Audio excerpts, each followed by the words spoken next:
بسم اللہ الرحمن الرحیم۔ السلام علیکم دوستو، اپنے ناول پازیب کی نئی قسط میں آپ تمام دوستوں اور چاہنے والوں کو خوش آمدید کہتا ہوں۔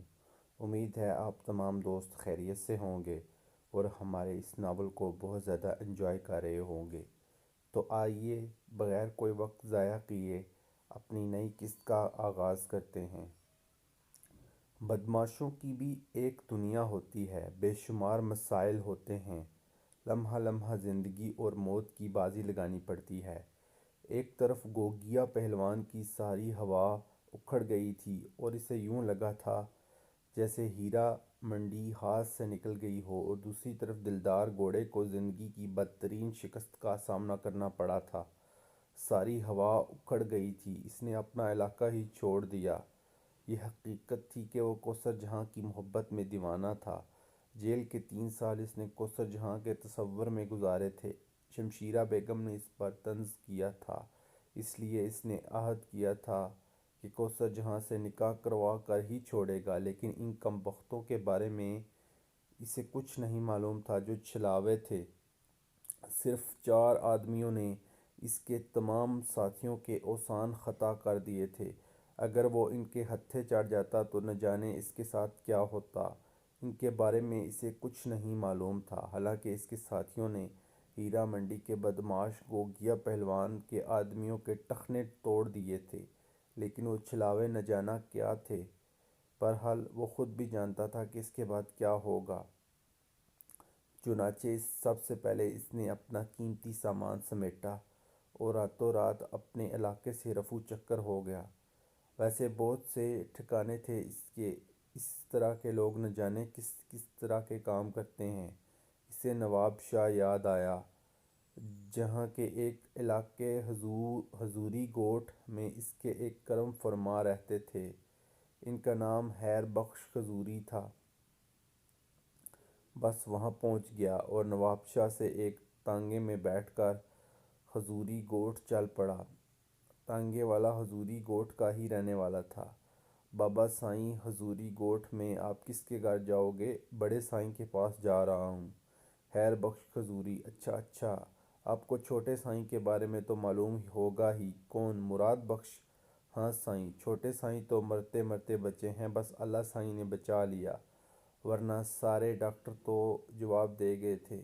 ارے کیا ہوا تھا انہیں؟ بس سائیں، اللہ سائیں کی مرضی، پتہ نہیں کیا ہوا تھا، مگر سائیں خیر بخش نے بھی جان کی بازی لگا دی تھی۔ اب اللہ کا شکر ہے ٹھیک ہیں۔ حضوری گوٹھ کے آثار نظر آنے لگے۔ بہت بڑی عیدگاہ حضوری گوٹھ کا صدر دروازہ تھی۔ اس کے بعد ایک بہت شاندار باغ، جو حضوری گوٹھ کی شناخت تھا۔ بہرحال وہ سائیں خیر بخش کے پاس پہنچ گیا۔ سائیں خیر بخش کوئی معمولی شخصیت نہیں تھے۔ اس وقت وہ اپنی مخصوص طرز کی کوٹھی کے لان پر بیٹھے ہوئے حقہ پی رہے تھے۔ دلدار گھوڑا کو دیکھ کر پیشانی پر شکنیں پڑ گئیں۔ غور کر کے غور والے انداز میں اسے دیکھ رہے تھے، اور پھر ان کی آواز ابھری: آہا گھوڑے بابا، تمہیں گھوڑا کہتے ہوئے دل نہیں مانتا، کبھی تمہاری ریس نہیں دیکھی۔ سائیں حضوری نے کبھی اس کا موقع ہی نہیں دیا۔ بہت عرصے کے بعد آئے ہو، خیر تو ہے؟ سائیں جیل میں تھے۔ اچھا اچھا، ماشاءاللہ ماشاءاللہ، مردوں کی یہی شان ہوتی ہے، کتنی کاٹی؟ خیر بخش نے پرمزاح انداز میں کہا: 3 سال، دھت تیرے کی، اس کا مطلب ہے کوئی بڑا کام نہیں کیا۔ 3 سال کی بھی کوئی سزا ہوتی ہے، جاتے تو 14 سال کے لیے جاتے، 3 سال کی سزا تو بس لچے لفنگے کاٹتے ہیں۔ میرا خیال ہے کہ اب کہ تمہیں 15-20 سال کے لیے بھجوا دیں، کچھ بات تو بنے گی۔ سائیں جوتوں تلے ہوں آپ کے، غلام ہوں آپ کا، جیسے آپ کی مرضی۔ نہیں دلدار گھوڑے، ہمارے غلام جیل نہیں جاتے۔ کسی کی مجال ہے کہ ہمارے کسی غلام کو ہماری اجازت کے بغیر جیل میں ڈال دے؟ تم جب تک ہماری غلامی میں تھے کسی نے آنکھ بھی ٹیڑھی نہیں کی تھی تمہارے ساتھ، مگر تم نے اپنا پٹا کھول پھینکا، ہم نے غور بھی نہیں کیا۔ اکثر ہمارے سرکش جانور زنجیر توڑ کر بھاگ جاتے ہیں، شکاری ہم سے پوچھتے ہیں تو ہم کہہ دیتے ہیں کہ جاؤ، چارہ کھایا ہے ہمارا، جانے دو، ہمارے ہی ہاتھوں مارا گیا تو کیا فائدہ۔ بس سائیں آپ کے قدموں میں معافی مانگنے ہی حاضر ہوا ہوں۔ چلو جو کام ہے وہ بتاؤ، چاپلوسی کی باتیں مت کرو۔ سائیں آپ کی طبیعت کو جانتا ہوں، جو دل میں ہے کہہ دے رہا ہوں۔ لاہور کی ایک طوائف زادی سے عشق ہو گیا ہے مجھے۔ اس کی ماں نے اپنے اثر و رسوخ سے کام لے کر سزا کرائی تھی۔ دھت تیرے کی، ڈوب کر مر جاتے دلدار گھوڑے، ڈوب کر مر جاتے۔ بہرحال داغدار گھوڑوں کو ہم جنگل کا رستہ دکھا دیتے ہیں۔ ہمارے اصطبل میں جھانک کر دیکھو، سارے گھوڑے بے داغ ملیں گے تمہیں۔ مگر کیا کرتے تم؟ دو پیسے کے کتے نکلے، اور اب تم ایک طوائف کے ہاتھوں ذلیل و خوار ہو کر ہمارے پاس آئے ہو۔ ایک طوائف کی کوشش پر 3 سال کی سزا، وہ بھی ہمارے کسی آدمی کو نہیں۔ تم ہمارے آدمی ہی نہیں ہو۔ آخری بار معافی مانگتا ہوں سائیں، باقی جو آپ حکم دیں گے چلا جاؤں گا۔ خیر بخش حضوری نے دلدار گھوڑے کی صورت دیکھی اور بولے تو اٹھا لاؤ اسے، کیا مشکل ہے اس میں۔ یہی کوشش کی تھی مگر کامیاب نہیں ہو سکا۔ تو پھر دفع ہو جاؤ یہاں سے، تم ہمارے کام کے نہیں رہے۔ ناکام لوگوں سے ہمیں نفرت ہے، جا سکتے ہو۔ خیر بخش کے یہ الفاظ آخری ہوا کرتے تھے۔ پھر اس کے بعد دلدار گھوڑے کے پاس کوئی چارہ نہ رہا، وہ مراد بخش سے ملے۔ مراد بخش ایک انتہائی حسین نوجوان تھا۔ بیماری نے اسے توڑ دیا تھا، لیکن اس کمزوری میں بھی حسن بے مثال تھا۔ دلدار گھوڑے سے بہت اچھی طرح ملا، اور دلدار گھوڑے نے اسے اپنی بپتا سنا دی۔ یار کمال ہے، تم نے ایک معمولی سی بات کا ہوا بنا رکھا ہے۔ طوائف تو پیسے کی ہوتی ہے، قیمت ادا کرو اور خرید لو۔ یہی تو میں نہیں چاہتا چھوٹے سائیں، بلکہ اس سے شادی کرنا چاہتا ہوں، لیکن کچھ لوگ میرے رستے میں آ گئے ہیں۔ بڑے سائیں اگر میری سرپرستی کریں۔ تو تم چاہتے ہو کہ اسے شرافت کے ساتھ اپناؤ؟ ہاں سائیں، گھر تو ایسے ہی بسائے جاتے ہیں۔ اچھا تم ایک کام کرو، ہمارے آدمی رحمت خان سے مل لو۔ رحمت خان ان دنوں طوائفوں کو جمع کر رہے ہیں، ہمارا جشن صحت منایا جا رہا ہے، اسے بھی بلا لیں، آئیں گی تو دیکھ لیں گے۔ ٹھیک ہے سرکار، آپ کی بڑی مہربانی۔ دلدار گھوڑے کو ایک رستہ نظر آ گیا تھا۔ حاجو ایسے کاموں کے لیے سب سے بہتر تھا، چنانچہ کوثر جہاں نے اسے ہی ساتھ لیا تھا۔ حاجو اور کوثر جہاں شاہ جی کے ڈیرے پر پہنچ گئے۔ حاجو سر سے پاؤں تک لدا پھندا تھا۔ رب نواز نے کوثر جہاں کو دیکھا تو ان کے چہرے پر خشکی پھیل گئی۔ یہ سب کیا ہے؟ کوثر جہاں بیگم اس نے سامان سامنے رکھے دیکھ کر کہا۔ اظہار تشکر کے طور پر حاضر ہوئی ہوں شاہ جی، اس احسان پر جو آپ کے سوا اور کوئی نہیں کر سکتا تھا۔ کوثر جہاں کی آنکھیں بھیگ گئیں۔ کیسا احسان؟ ہم نے آپ پر کوئی احسان نہیں کیا۔ ہم نے تو کچھ کیا، جو کچھ بھی کیا اپنے بچے کے لیے کیا۔ شکریہ، شکریہ ادا کر کے ہماری بے عزتی نہ کیجیے، شاہ جی نے انتہائی تلخ لہجے میں کہا، اور کوثر جہاں سکتے میں رہ گئی۔ اس میں کوئی شک نہیں کہ پہلے بھی شاہ جی نے اس سے طنزیہ ہی گفتگو کی تھی، لیکن بہرحال وہ ان کے احسانوں تلے دبی ہوئی تھی۔ اس کی دلی خواہش تھی کہ وہ کسی طرح ان کا شکریہ ادا کرے۔ آج جب اس نے شمشیرہ بیگم کی شہ پائی تو فوراً ہی آ گئی، لیکن شاہ جی کے الفاظ نے اسے گنگ کر دیا۔ اس نے حسرت ناک لہجے میں کہا، آپ نے مجھے دلدار گھوڑے سے بچایا تھا شاہ جی، کیا اس میں میرے لیے کوئی جذبہ ہمدردی شامل نہیں تھا؟ معاف کیجیے گا کوثر جہاں بیگم، اس طرح کی باتیں آپ لوگوں کے لیے کوئی حیثیت نہیں رکھتی ہیں۔ آخر کار عیاش لوگ آپ کے طبقے کی عورتوں کو داشتہ بنا کر رکھتے ہیں۔ بات صرف اتنی سی ہے کہ وہ آپ کی قیمت ادا کر دیتے ہیں، اور وہ لفنگا قیمت ادا کیے بغیر آپ کو لے جا رہا تھا۔ بس اتنا ہی تو فرق تھا۔ شاہ جی کا لہجہ انتہائی زہریلا تھا۔ کوثر جہاں چند لمحے خاموش رہی، پھر اس نے ڈبڈبائی آنکھوں سے شاہ جی کو دیکھا اور آہستہ سے بولی، کیا خوش بختی کہیں بازار میں بھی ملتی ہے شاہ جی؟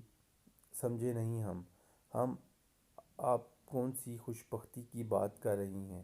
آپ کی خوش بختی تو آپ کے گھنگروؤں کی جھنکار میں ہے، آپ کے گلے کے میٹھے سروں میں ہے، آپ کے آنکھوں کے مست ڈوروں میں ہے، جدھر نگاہیں اٹھائیں مقتولوں کے ڈھیر لگ جائیں۔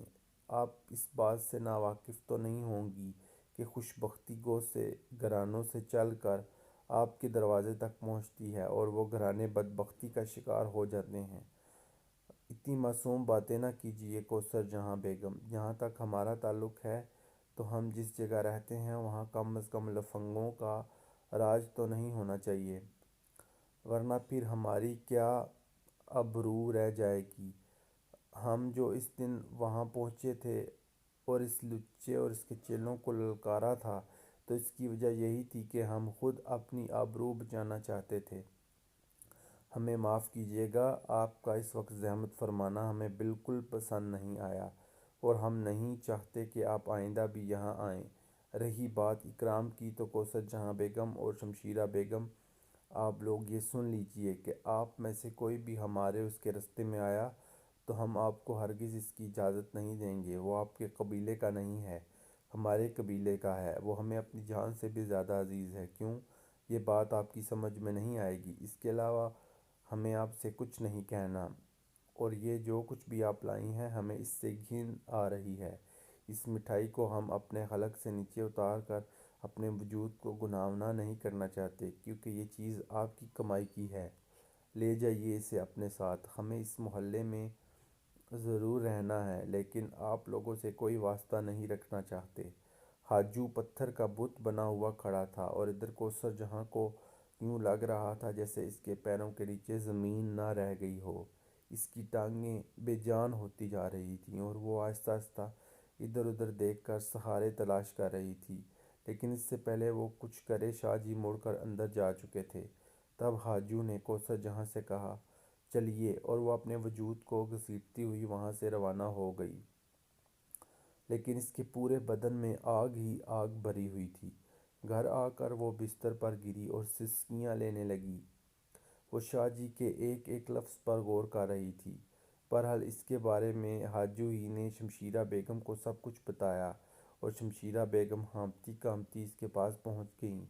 کوثر جہاں کی حالت دیکھ کر بولیں، کیا ہوا میری بچی، کیا ہو گیا؟ کچھ تو دیکھو، کچھ تو بولو، میرا کلیجہ پھٹا جا رہا ہے۔ کوثر جہاں اچانک اٹھ گئی، اس کی آنکھیں خشک ہو چکی تھیں اور چہرہ تمتما رہا تھا۔ شمشیرہ بیگم نے اس کے رخسار پر ہاتھ لگاتے ہوئے کہا، ہائے میری بچی، تو بخار میں جھلس رہی ہے، مجھے بتا تو صحیح کیا سلوک کیا تیرے ساتھ شاہ جی نے؟ کیا بتاؤں میں تمہیں؟ کیا سننا چاہتی ہو؟ جہنم میں ڈال کر مجھ سے پوچھتی ہو کہ کیا ہوا؟ کیا کہا اس نے؟ وہی جو انہیں کہنا چاہیے تھا۔ میں جانتی ہوں کیا کہا ہوگا، ذلیل کیا ہوگا تجھے۔ ذلیل انہیں کیا جاتا ہے اماں جن کی اپنی کوئی عزت ہوتی ہے۔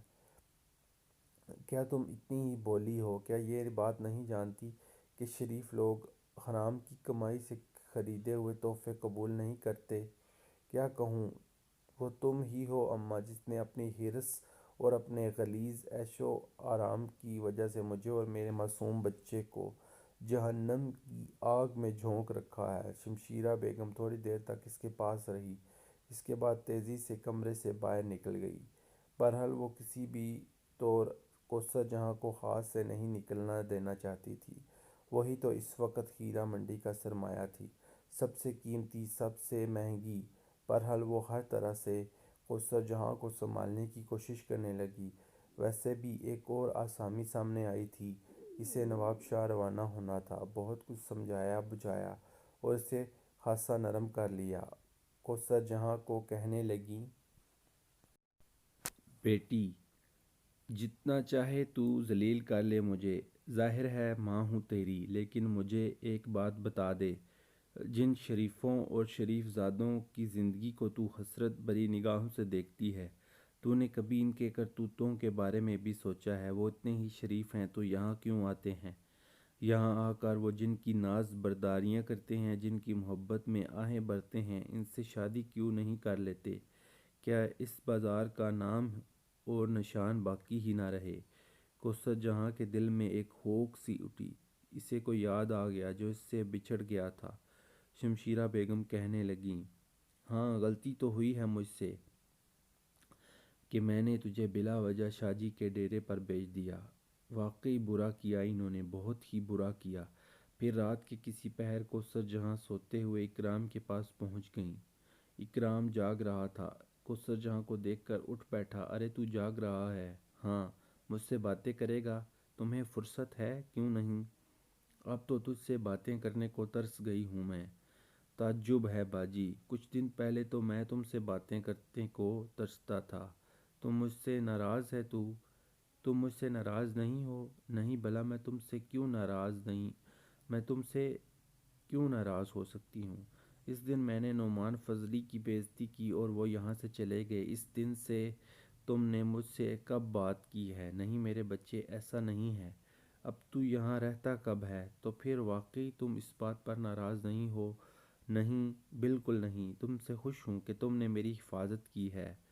میں تو یہی چاہتی ہوں کہ تو میری حفاظت کے لیے ایک طاقتور جوان بن جائے۔ کیا واقعی تم یہی چاہتی ہو باجی؟ کیا واقعی اگر یہ بات ہے تو تم کیوں گاتی ہو؟ کیوں لوگوں کے سامنے بان سنور کر آتی ہو؟ ننوں اگر کہتی ہیں تو تم انہیں منع کیوں نہیں کرتی؟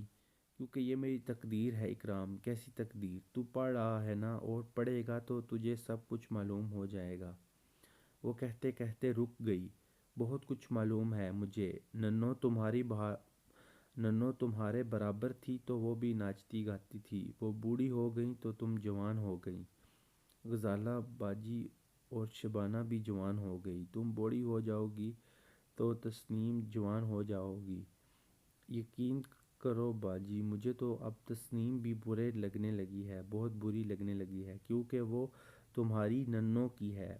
مگر میں ایک بات کہوں تم سے، وہ کبھی ایسا نہیں کرے گی جیسا تم غزالہ اور شبانہ کرتی ہیں۔ تم لوگ مجھ سے بڑے ہو، لیکن تسنیم مجھ سے چھوٹی ہے۔ کوثر جہاں حیرت سے اکرام کی باتیں سن رہی تھی، پھر اس نے کہا، تجھے یہ باتیں کون سکھاتا ہے؟ شاہ جی تجھ سے بہت محبت کرتے ہیں۔ ہاں، وہ اور کیا کہتے ہیں تجھ سے؟ کہتے ہیں اکرام تجھے بہت پڑھنا، بہت بڑا آدمی بننا ہے، کوٹھوں کی روایت بدلنی ہے۔ یہ جو لوگ اپنے کوٹھوں پر نطفے چھوڑ جاتے ہیں، پیدا ہونے والوں کی حفاظت نہیں کرتے، لیکن تجھے ترمیم کرنا ہوگی۔ وہ مجھے اسکول میں داخل کرانے والے ہیں باجی، وہ مجھے اسکول میں داخل کروانے والے ہیں۔ ٹھیک ہے، اگر وہ ایسا کرنے والے ہیں تو پڑھ لکھ کر بڑا ہو جا۔ میں وعدہ کرتی ہوں کہ تسنیم بڑے ہو کر ناچے گائے گی نہیں، چاہے مجھے اس کے لیے اپنی جان ہی کیوں نہ دینی پڑے۔ کوثر جہاں کا فیصلہ اور لہجہ فیصلہ کن تھا۔ شمشیرہ بیگم اپنی پوری ٹیم کے ساتھ قراقرم ایکسپریس سے نواب شاہ جنکشن پر اتریں۔ غلام شاہ اونٹ کی طرح منہ اٹھا اٹھا کر اپنے استقبال کرنے والوں کو دیکھنے لگا۔ یہ ڈیوٹی کیونکہ رحمت خان کی تھی، اسی لیے رحمت خان استقبال کے لیے موجود تھا۔ فوراً ہی شمشیرہ بیگم کے قریب پہنچ گیا۔ شمشیرہ بیگم اسے دیکھ کر کھل اٹھیں۔ جس پجاروں میں شمشیرہ بیگم کو حضوری گوٹ لایا گیا، اسی میں بیٹھ کر ہی شمشیرہ بیگم کے 14 طبق روشن ہو گئے تھے۔ اتنی عظیم الشان گاڑی زندگی میں پہلی بار دیکھی تھی۔ ایک چلتا پھرتا ڈرائنگ روم سا تھا، جس میں انتہائی خوبصورت سیٹیں لگی ہوئی تھیں، پردے پڑے ہوئے تھے۔ پھر حضوری گوٹ کی وہ حویلی جہاں مہمانوں کے ٹھہرنے کا انتظام کیا گیا تھا۔ شمشیرہ بیگم نے سرگوشی کے انداز میں غلام شاہ سے کہا، اے غلام شاہ، یہ تو کوئی شاہی محل معلوم ہوتا ہے۔ بس ذرا کوثر جہاں کو سنبھال لو شمشیرہ بیگم، ایسی ہی جگہوں پر تقدیریں کھلتی ہیں۔ اور کوثر جہاں کو خوب سنبھالا گیا۔ پتہ نہیں اکرام سے ہونے والی گفتگو تھی یا کوئی اور احساس جس نے کوثر جہاں کو بڑے اچھے موڈ میں کر دیا تھا۔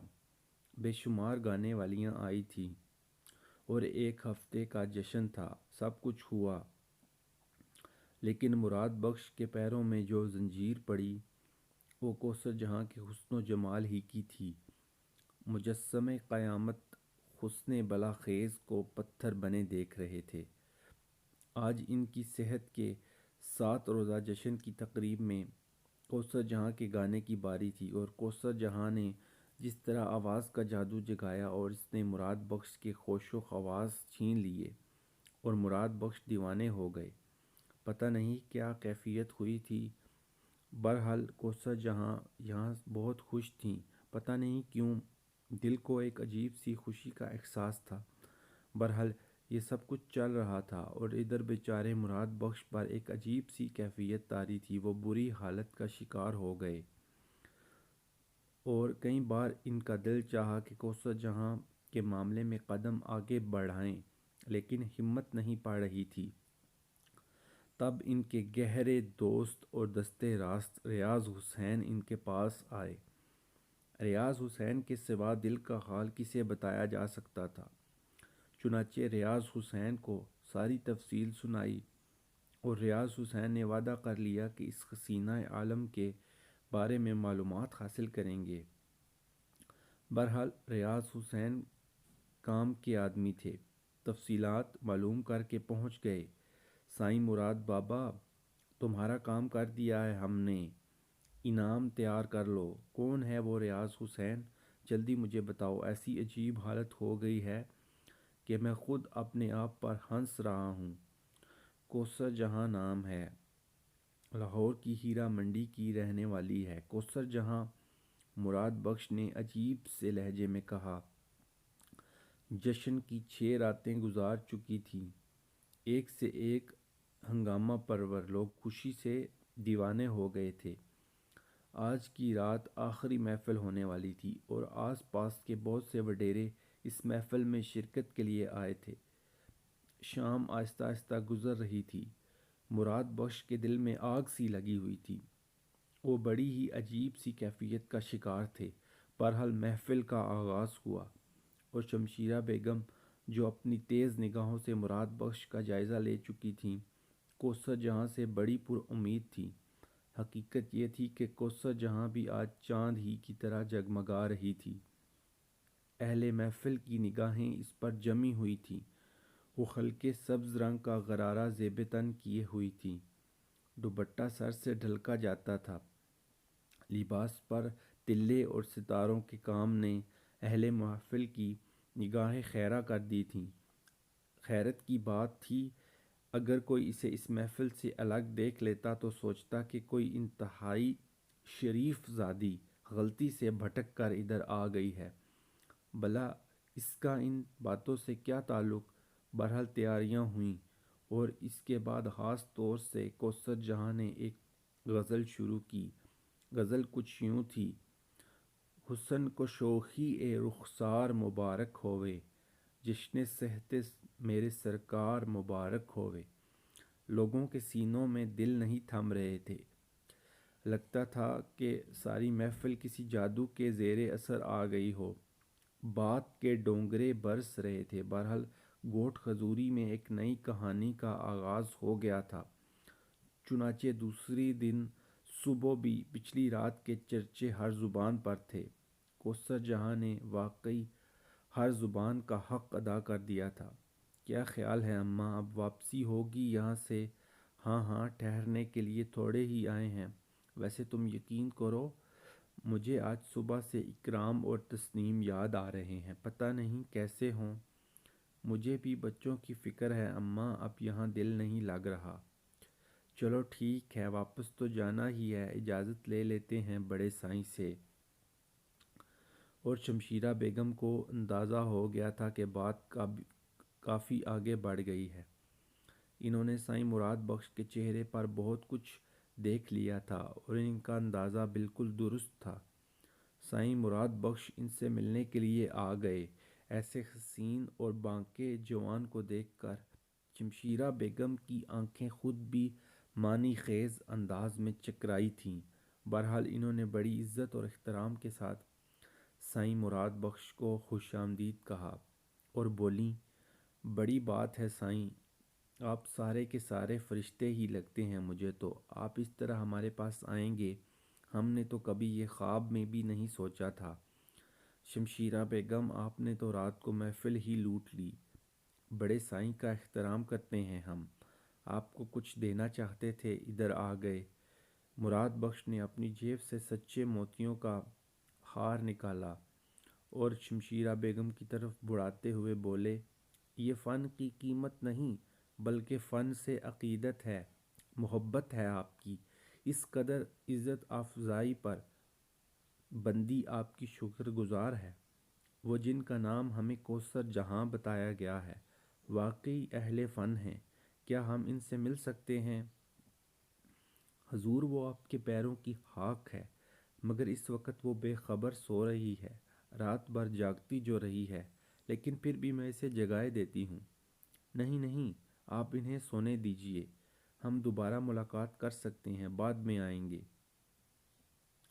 شمشیرہ بیگم کو اس بات پر بڑی خوشی تھی کہ اتنی بڑی شخصیت اس طرح جال میں پھنس رہی ہے۔